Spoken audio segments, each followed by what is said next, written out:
Shunaqa ayollar bor bilasizmi, sochini ikkita qilgisi keladi, rangli kiyingisi keladi, yarki qizga gaplashganda ham takoy la la cha deb gapiradigan ayollar bor.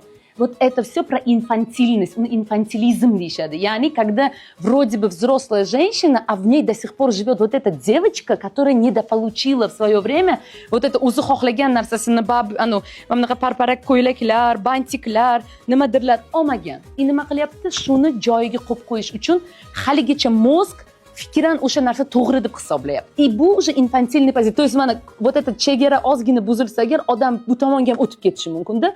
Yoki haddan ortiq ichingizda ota-ona pozitsiyasi bo'lsa agar takoy jiddiy nima qiladi? Mumkin emas sizni qora qilib qo'yadi.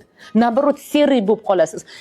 Mumkin emas, rangli kiyinish yo'q, yarashmaydi, yo'q, qo'y, yo'q, menga to'g'ri kelmaydi, yo'q, yoshim 40 dan o'tgan. Bular hammasi тоже вот это ota-ona pozitsiyasi. Nima bo'lishi kerak? Bularning o'rtasida bitta взрослый degan tushuncha bor, yetuk. Mana shu yetuk pozitsiyani o'stirsa agar odam ikkala tomonga ham yashash huquqini beradi.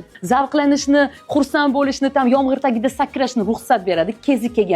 Kezi kelgan joyda o'zini qanday tutishni chotka biladi. Но это не значит, что odam или o'ta jiddiy, или o'ta infantilniy emas. Mana shu yetuk bizani aniq qilib turadi, balansda ushlaydi.